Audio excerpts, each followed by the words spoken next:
Brandon Theo Dorsey here with the Elite Insiders, and I'm sitting here with ESPN's Broussard. Welcome. Great to be here. And first, I guess, you're here at Hampton University for the Black Family Conference, and I want to kind of know what brought you here and what did you kind of speak on?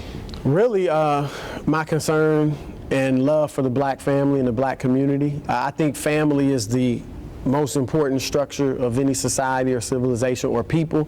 And so in an effort to help do what I can to strengthen the black family and really strengthen young men and young women who are going to create the next black families with their children. I felt like I would like to come here and do whatever I could to try to impact the next generation in a positive way. My panel discussion was called Spirituality, Sexuality, Multi-Ethnicity, and the Modern Black Family. So it was power-packed. Mm-hmm. Definitely. And you sat down next to two reverends and kind of spoke on some of the issues within the black church and also in black families. Were there certain, you touched on homosexuality, which was obviously a big deal when Jason Collins came out in the NBA and ESPN reported on it, and obviously they brought you on. Can you speak a little bit about that incident? You talked about it during the panel about how the media was really the media is the ones that attacked you more than really the fans and the public. Yeah, I have friends in the media that I knew well who wrote scathing articles about me, and we're still cool. That's their right to do what they want to do. But I just noticed that when I'm walking around in public, when I'm in the arenas, and even on my emails and phone calls, I got support from so many people of various faiths, not just Christian, but Muslims, Jews, and but you would not know that. You would not think that I got any support from the way it was talked about in the media. Everything came from a negative perspective. Everything was like, he's archaic. Where in the world did he get this viewpoint from? Never mind that that's in line with 2,000 years of Christian teaching, history, and doctrine. 3,600 years of Jewish teaching, history, and doctrine, 1,400 years of Islamic teaching, history, and doctrine. So, and they also misrepresented what I said. I never singled out homosexuals. I don't single out homosexuals. I spoke about sin in general, and sexual sin in particular, but what the Bible defines as sin, whether it's heterosexual or homosexual. So that was not portrayed. So that was an agenda that the media had to demonize me so that people would not want to listen to me and listen to my viewpoint, and also to scare people who have similar viewpoints. Mm-hmm. And do you think that, because sometimes people say the media portrays certain people or covers a story a certain way, sometimes to grab headlines, as you said, their headlines would be Broussard condemns gays and stuff like that. Do you think that changed, because you're obviously a member of the media, an analyst and also a writer, did that change the way that you covered sports or just topics in general? You mean the way I was treated in the Jason Collins thing? Right, so the way you were treated in the Jason Collins scenario, do you feel like it changed, I guess, your perspective on, as a media member, covering, do you cover athletes and other people with more sensitivity now? I think I'm just going about doing it the same way. I think anybody that looks at the comments I made in light of the Jason Collins situation and looks at, they'll realize that I had no negativity toward Jason. I don't have a problem with Jason. LZ Granderson, who was on the show with me, who's openly gay, we were laughing, joking. We talked about our friendship. And I actually spoke to Jason the next night. I called him on the telephone, talked with him for about 10 minutes. I wanted to clear up the misperception. I wanted to say, look, man, I respect you. I love you. I have you have a right to do what you want to do, and I want to let you know I have no problem with you playing in the NBA, because people were trying to paint it like I'm saying he can't play in the NBA. That's got nothing to do with it. I was asked a specific question about Christianity as it relates to homosexuality, and that's what I addressed. So I just shared to him that, look, I know it took courage to do what you did, and I respect that, but I have my beliefs, and you have yours, and that's fine. So I have not seen him since he's been, in the league with the Brooklyn Nets, but it really hasn't changed, the way I cover the league. And also, I guess, since this was the Black Family Conference, what do you think the state of the Black family is right now? Well, I think we have some serious challenges ahead of us. There are a lot of people that would tell you the black family was much stronger back in the day, decades ago, under much harsher oppression.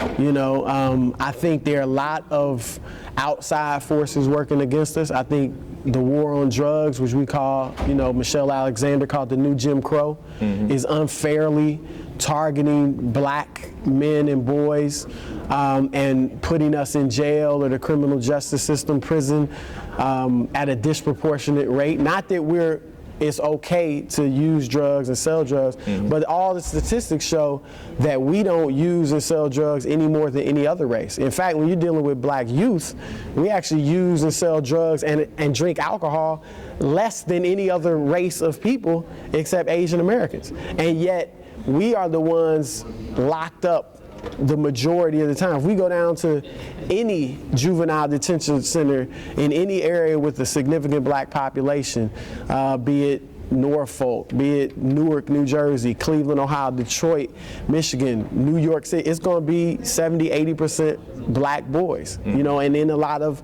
Latino boys, and then some poor whites, And that is a problem when you talk about the black family, because when you put a black boy or man in the criminal justice system, you're essentially taking him out of the workforce. And it's going to be hard for him to provide for a family and to have that authority and respect that a father needs with his children. So that's a problem. Education obviously is a challenge. And then we have some personal responsibility. We have to man up and do what we need to do as men and take responsibility for providing and raising the children that we bear. So we have a lot of challenges. They're not insurmountable. I think, as I said on the panel, the black church could play a large role if we would unite and address some of these things and start trying to build, and I mean this with all due respect, but build God's kingdom instead of our own little personal kingdoms, And so I'm optimistic because of my faith in God and my faith in black people. Definitely. And also, as we've stated this, I am a sports reporter and things like that, so I do want to know a couple quick questions about sports. I know you're not here for that, but number one, about the NBA, you're an NBA analyst. They just spoke about, Adam Silver just pretty much said that in about 5 years, the sponsorship will be on the jerseys. How do you feel about that? Yeah, it's money. It's fine, as long as it's done tastefully, hopefully. And I don't have a problem with it because it's more money for the league, it's more money for the players. And, it's a great sport. It's entertaining. The more money that's put into the sport, the better it'll be for those who love it and are the spectators. Definitely. And then also it's March. So March Madness, I still haven't. I think I might have missed the deadline to fill out my bracket. It's too late now. It's too late. The games are starting. Look, I ain't filled mine out either, so don't feel bad. Okay, cool. But as we both didn't fill ours out, who do you think is the favorite? I know you're an NBA analyst. It seems like Florida or Michigan State. Those are the two favorites. Those are the teams that most analysts on my network, ESPN, that I watch, are picking. I don't follow college basketball as closely as I follow the NBA. I watch it as a fan and to have fun. And I'll analyze individual players because those are the ones I'm going to be covering if they're drafted. But I'm just going to watch it and enjoy it. But I'll go with everybody else and say Florida and Michigan State. I like Jabari Parker. I think he's the best player, best pro prospect in the country. So hopefully he puts on the show. Okay, great. And that answered my next question. And I guess to finish it off, NBA analyst, you covered the finals last year. Who's your favorite this year? Well, in the preseason, I picked Miami to meet the Los Angeles Clippers in the finals. The Clippers are playing well. I don't know. I probably would pick Oklahoma City. And then San Antonio, and then the Clippers in the West. In the East, I'm going to stick with Miami. They've been struggling recently, but I think that they're a team that gets complacent, gets bored, and sometimes doesn't show up for games. So I think when the heat is on and when they face the Pacers in the conference championship, I think the Heat, LeBron and D-Wade and Chris Bosh, I think they'll get back to the finals. Right, and I guess I couldn't. I'm from Houston, so I couldn't. I like the Rockets. I like they have a chance. They have a chance. I mean, it's tough, man. The West is no joke, you know. So it's going to be tough.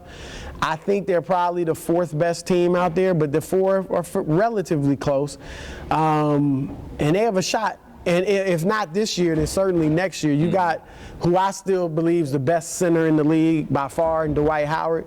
You got an absolutely great perimeter player in James Harden. You got shooting with Chandler Parsons. You got a gritty defender at the point guard in Patrick Beverly.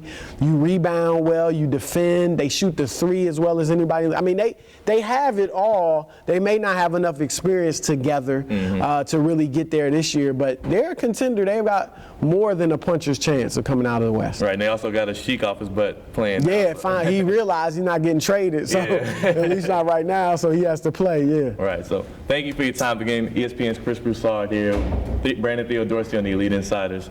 Thank you for sitting down with us. Oh, no problem.